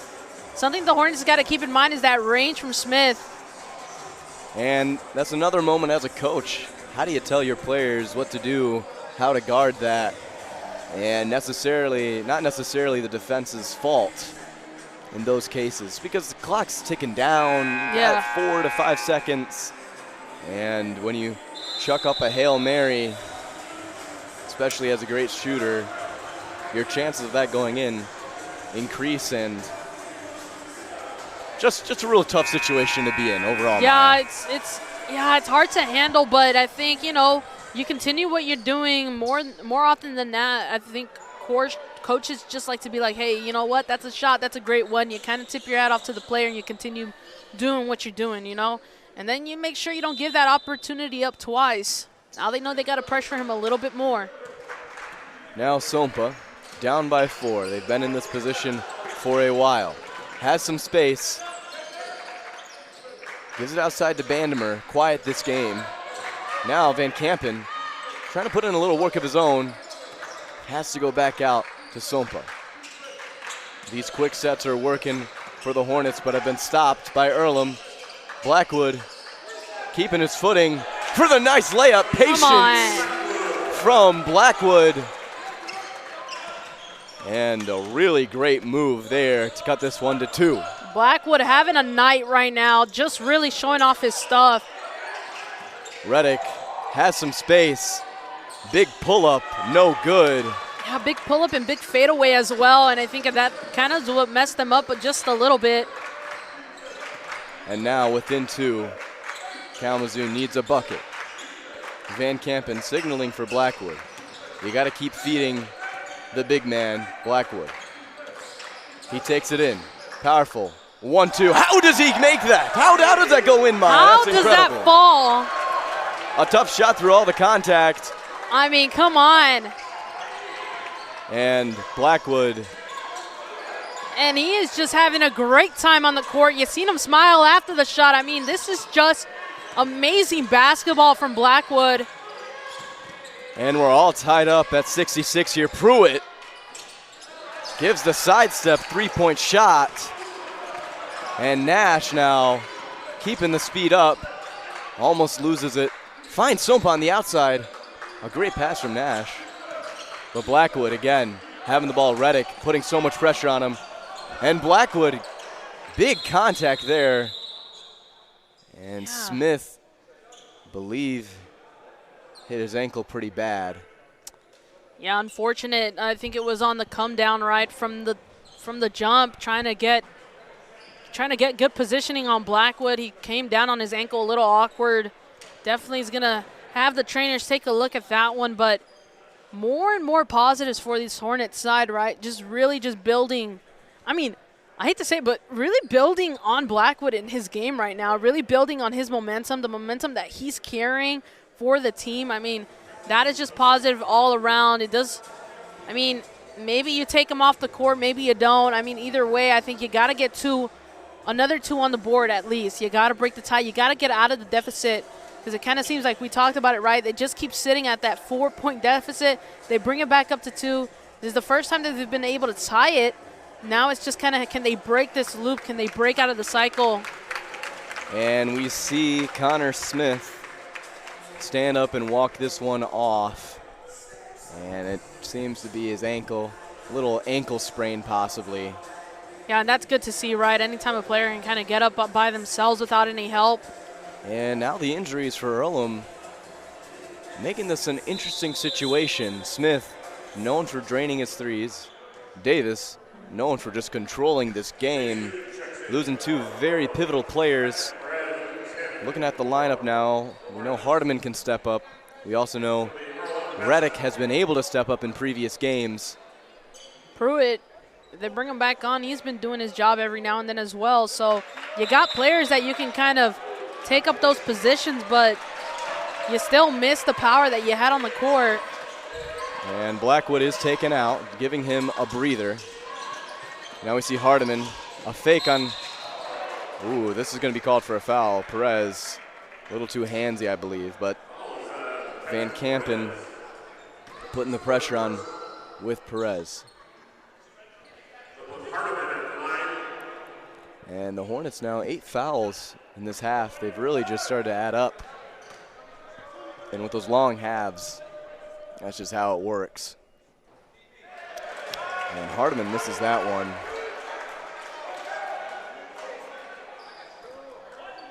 He's going to want this one to fall. Any sort of lead is a lead at the end of the day. And that one does. Falls through the net smoothly. Well, the Hornets just need one shot to get them over this hump that they just have not been able to get over. And Van Kampen is calling for it on the inside. He really wants to go to work. They're not going to give it to him. Now they do. Send up the offense. Great pass from Van Kampen. Hannafin does get fouled. You like to see Van Kampen get crafty with it as the big man. Yeah, very good movement from Van Kampen, but you also want to see Hannafin complete that. I almost wish it's a little hard with the foul, but. Yeah, and we don't have the closest view or a replay system, which would be incredible. And that first one does go in, so tying this game back up. But Hannafin there, sometimes those small fouls can make a big, a huge impact. It surprises you, but just even the slightest tip of your forearm can make the impact there. And Hannafin now is going to miss the second. And that one he really wanted. Yeah, I think everybody on that bench, the crowd wanted. He seen kind of the verbal sigh. And the turnover from Earlham, unable to break the half-court press. And Kalamazoo needs to slow it down here. Hannafin, though,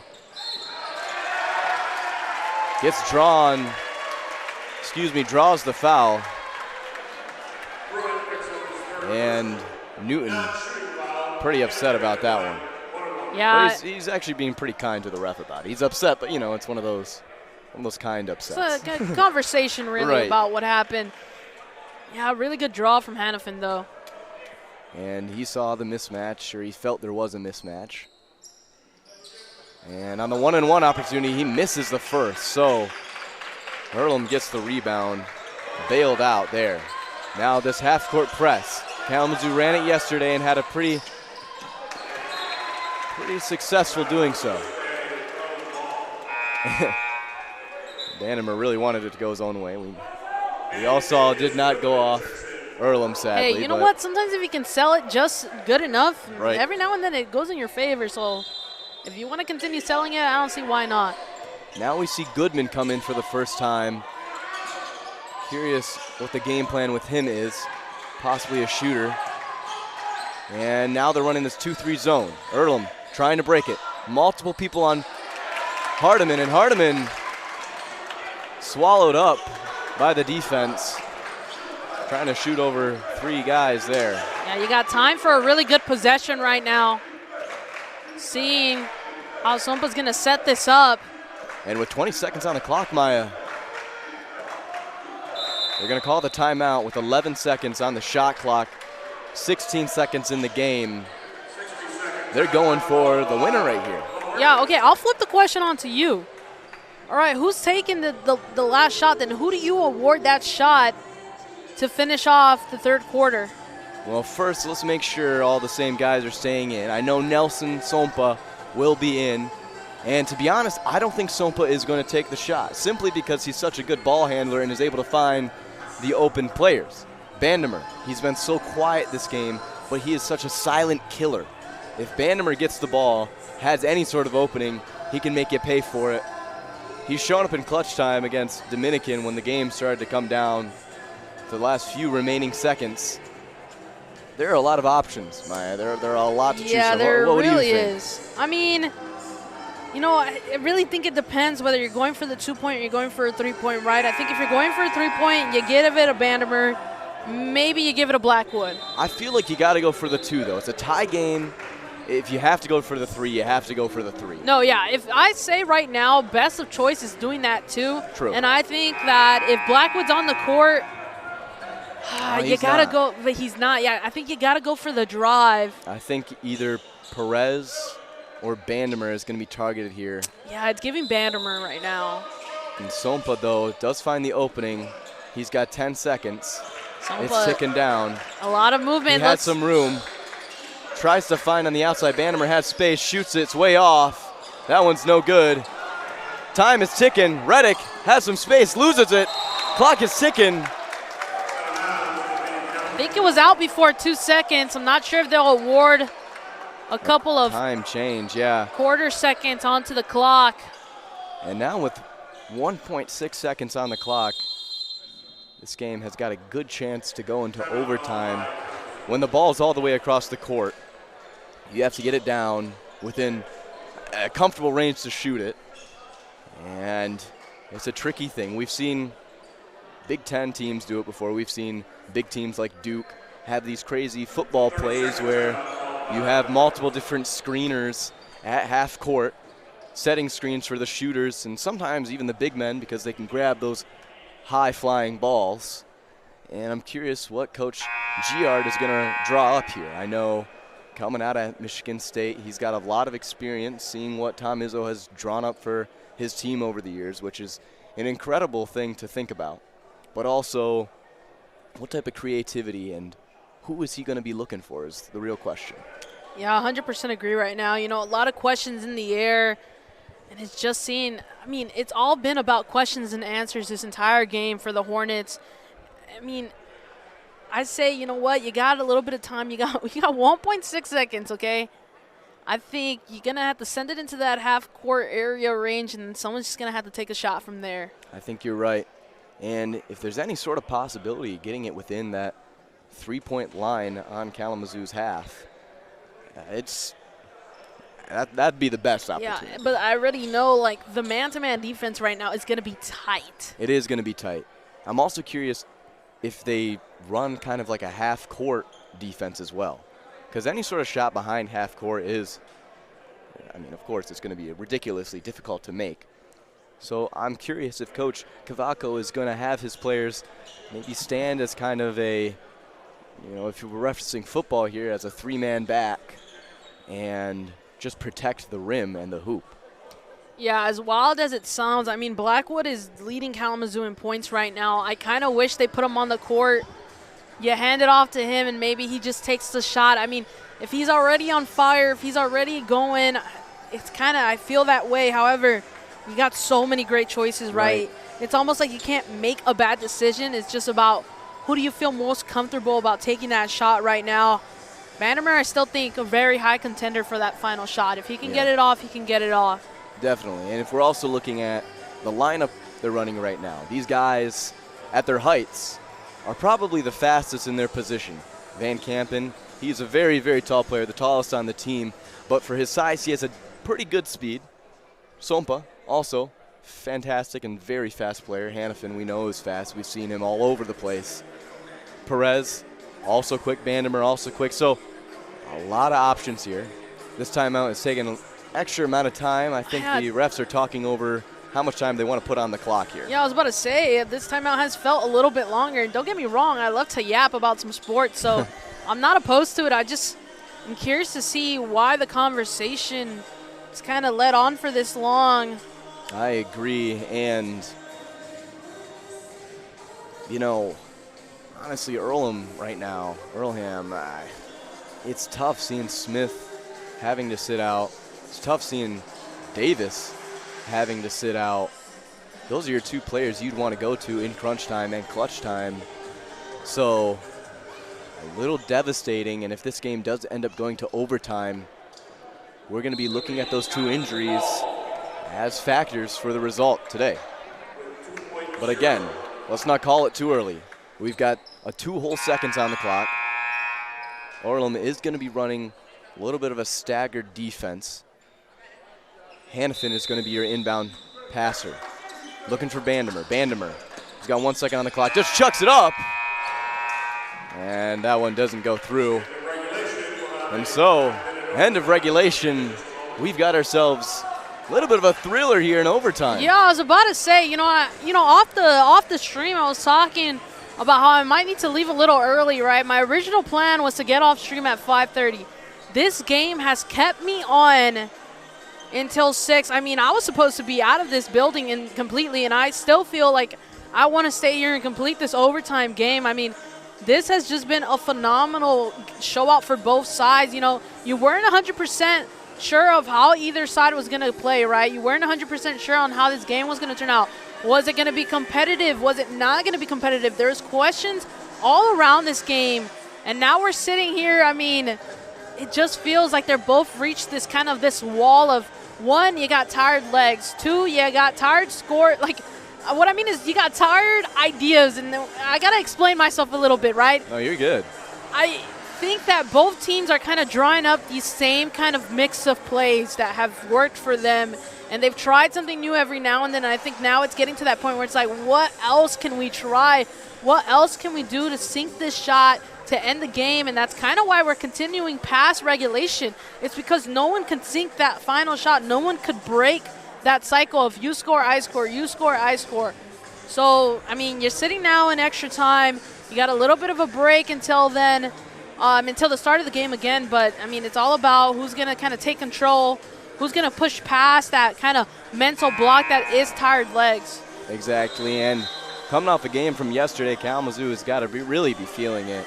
But also, one could argue Kalamazoo might have a little bit more confidence, might be a little bit more warm after coming off a loss against Bluffton, and might be a little bit more motivated as well. I'll also say, and I brought this argument into volleyball originally, but I'll also say that sometimes being so kind of working out this stress of it being finals week, kind of hitting with that exhaustion, really being best friends with your exhaustion, you kind of get into this overdrive state where you kind of get locked into this like this extra like energy zone that you didn't think you had.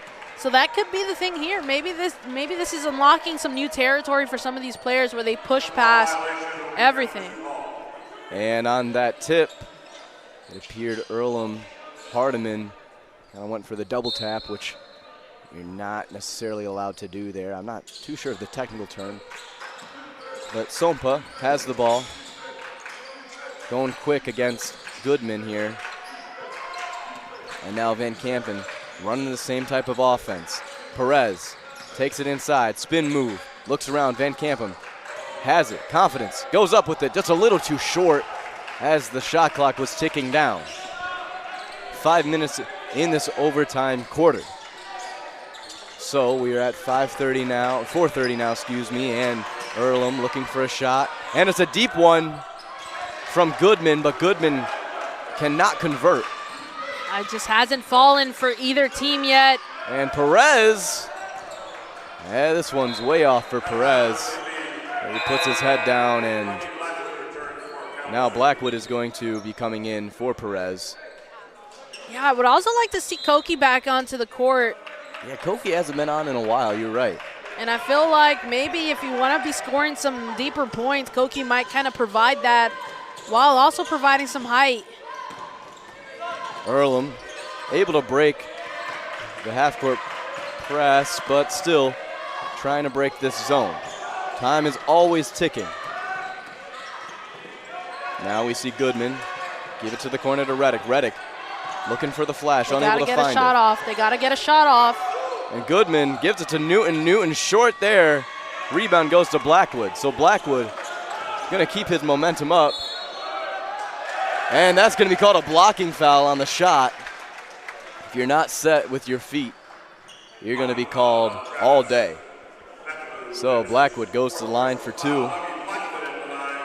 And he's hoping to drain a pair to start out this overtime quarter. And he does. Now Earlham. We see Colby come in. And get this is Blackwood's first time on the line. All season, right? Believe so. Yeah, because he hasn't played much.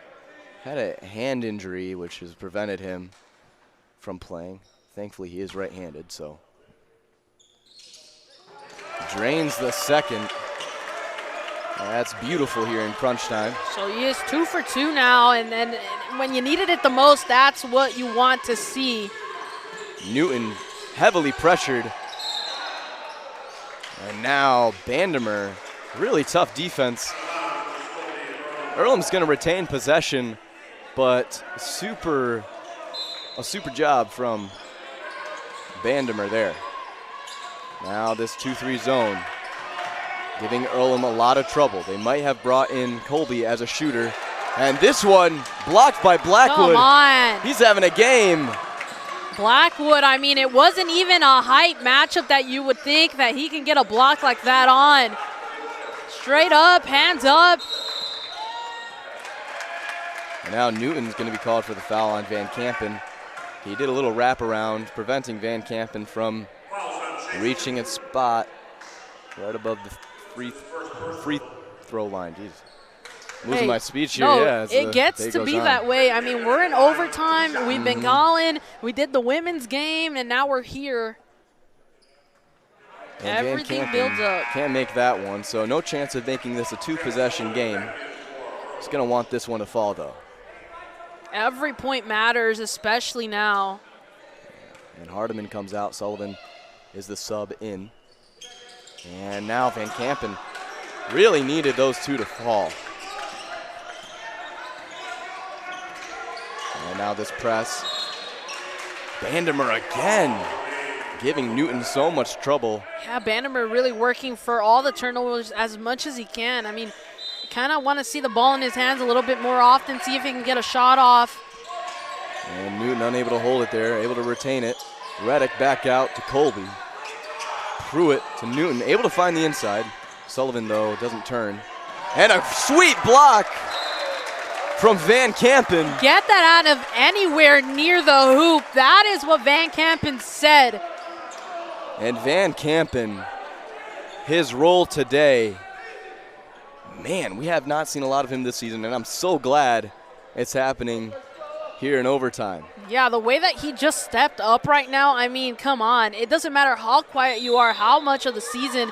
If you can step up in times like that, that's all they need. And Reddick tried to go for a quick shot off the inbound. And now some space. Sompo really thought about shooting it over Sullivan. And now Blackwood has it. Colby guarding. A great move from Blackwood, unable to make it. Foul is going to be called, though. Colby must have kind of got a little bit of an undercut. Yeah, and Bannerman, given the extra effort, try to go for a little 1-2 there. Put it into the hoop. Either way, he's at the line right now. And Blackwood misses the first. And so now a timeout is going to be called by Earlham. Earlham definitely going to try to get a quick bucket off here to tie this up. Yeah, and if not a quick bucket, a good offensive set. Yeah, 100% agree. I mean, right now, this is just very terrifying moments for both sides. For the first time in what seems like forever, the Hornets are carrying a lead right now, and are going to have to try to keep Earlham at bay. It's just a lot. It's a lot of back and forth. It's a lot of fast tempo to be doing in overtime when you're already tired from a game from yesterday. So a lot of work to be done, and 2 minutes may seem like a short amount of time, but trust me, it'll feel like 10 in these final couple of moments here and it in overtime. probably will be more than 10 minutes for real time too. You're right on that.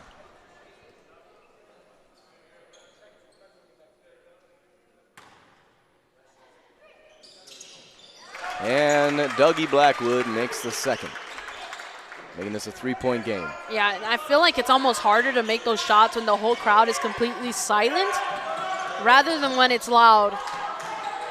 And now this zone that has worked very well in overtime and at the end of regulation, still on display.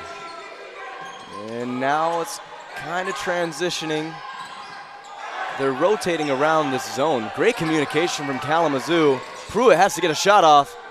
This one's off mark, and Van Kampen grabs another board. Sompa gonna take his time here. That's the plan. Looking at Van Kampen. Hannafin guarded closely by Pruitt. Blackwood with a little bit of room, unable to connect. He needed that one to make this a 2-possession game. Yeah, that would have been nice as well. Again, it did look like the shot off was a little off-centered, so it was difficult nonetheless, especially through traffic. And now Reddick on the outside. Newton had some space, looked to shoot. And with 8 seconds on the shot clock, he has to start something. Reddick with a deep three. This one's off. Van Kampen finds another rebound. Yeah, really good pressure by Blackwood there.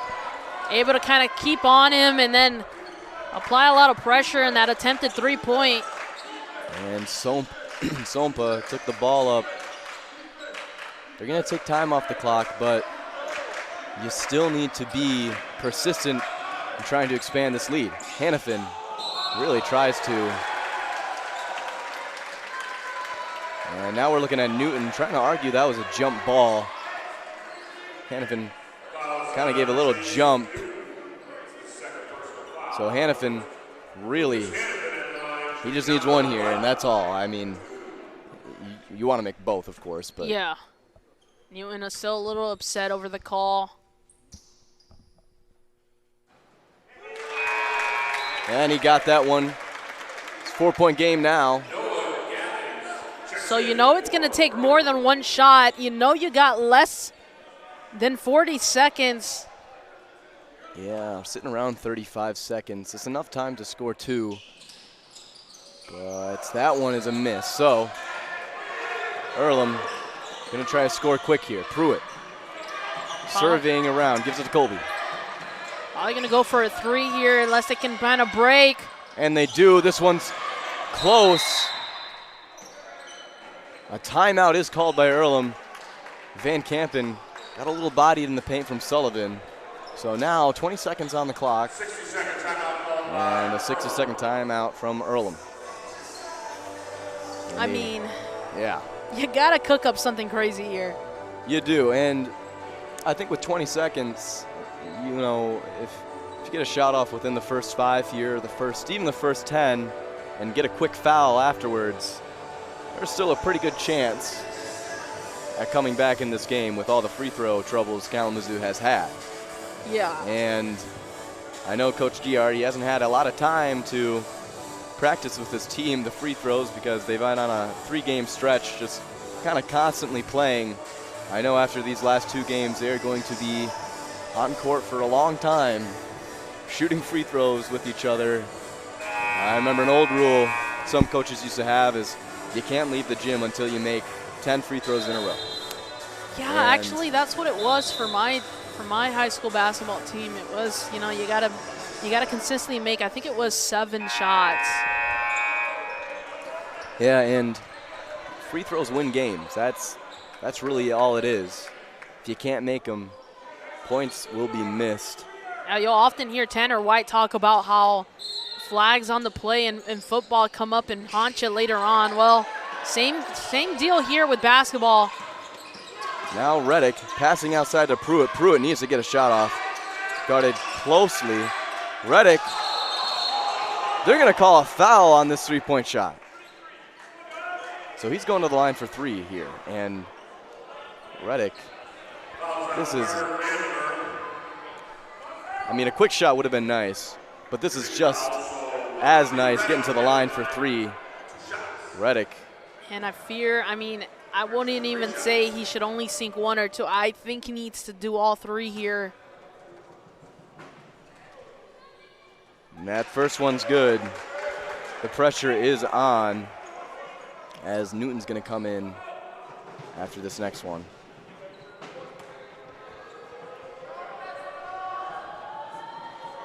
And he misses the second. Still, that first one does bring this game to a 1 possession. And Kalamazoo is going to take a timeout to talk it over. Hornets now still in the lead, but you can't necessarily be comfortable. And there's no good time to be comfortable in overtime. There really isn't. This game changed quick, I have to say. There was multiple moments where I thought Earlham was going to run away with it. But after a really disappointing injury from Davis and then Smith, it's just so devastating to see those 2 players have to sit out and watch this game.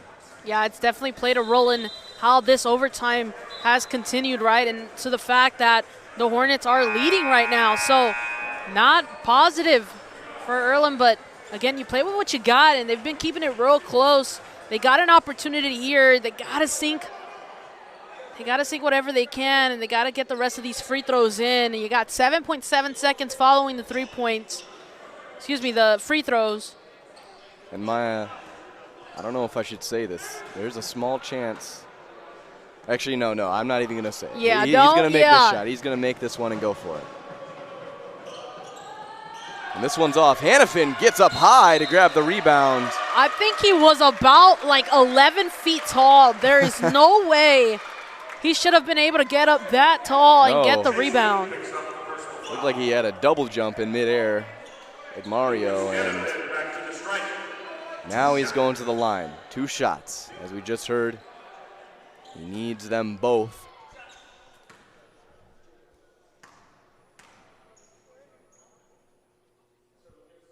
And he gets that one to fall. So a 2-possession game again. We're right back where we started, but with around 6 seconds on the clock, Earlham is getting a little bit more scary, and it's slipping through their fingers, especially as that one goes through. So Pruitt probably going to take this and just try to get a quick shot, and he does. And that one just goes out of bounds. Kalamazoo now. The Hornets just need a dribble out. They do. I bet you Earlham is going to try to get a foul, but now Earlham just accepted that one. And the Hornets coming away with a win today, changing the trend, staying clean out on the court, cutting their turnovers down significantly, finding their scores today. Maya, take me through some of the highlights you have. Yeah, no, I think we really got to touch on the leaders right now. Obviously, for Earlham, you had Bud Davis. He sat and finished off the game with 26 points. They left pretty early into the fourth quarter with an injury. Then we didn't see him after that. Hartman with 12, Smith with 10, and Reddick with 10, right? So all pretty good. The story for the Hornets, a story that you probably didn't expect, was Dougie Blackwood leading in points right now, 19 on the day. Following that was Perez with 9, Sompa with 8, Hannafin with 6. So, again, that was the underlying story of the night, is just Dougie Blackwood coming back from that left-hand injury, coming into this game, and then just getting comfortable. As soon as he got comfortable, it was almost over from there. You know, again, I didn't want to continue pointing to him when we were talking about the game earlier, because I was kind of like, you know what? Yeah, he got comfortable. There's still some room for him to, like, maybe shake out some things. But as soon as he got comfortable, it was certain from that point on that he was going to continue making those shots. He was going to continue to press into that court and continue to find that open area. So that, you got to tip your hat off to Dougie Blackwood for coming in. You also want to highlight Nelson Sompa, able to really answer to Bud Davis when they needed it. I fear that the gap would have been a lot greater if the Hornets would not have found the key that Sompa was to Davis's game. So very important to keep in mind there. In general, though, I mean, even when you look at rebounds, Van Kempen with 9, that is major in itself, right? You got to have that rebound game on point to continue playing a strong game. So a lot of important factors kind of tied all together towards the end of this game, right? Started off a little shaky in that first and second quarter, but as soon as both teams got comfortable, as soon as the Hornets started to find the answers to all the questions, then it started to get a little bit more certain from there, able to close it out in overtime. Again, really feeding as many players as they can. I just want to keep saying it. You got to continue to highlight the game that Bud Davis played today, as well as Dougie Blackwood, able to carry both of their teams respectively.